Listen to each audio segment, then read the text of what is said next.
কি গো, তপসে মাছ এনেছি, কিছু একটা করো।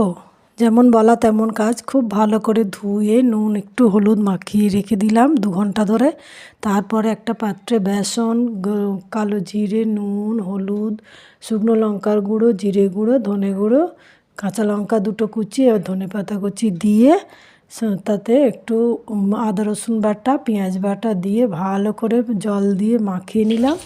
নিয়ে কড়াইতে তেল দিয়ে দিলাম, সাদা তেল কম করেই দিয়েছি। দিয়ে একটা একটা করে বেসনে ডুবিয়ে তপসে মাছগুলোকে ভালো করে ফ্রাই করে নিলাম।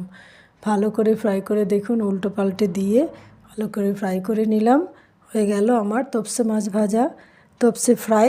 আপনারা বাড়িতে যে কেউ করতে পারেন, খুবই টেস্টি, দারুণ টেস্টফুল হয় এবং দারুণ খেতে। দেখুন কত সুন্দর দেখতে হয়েছে।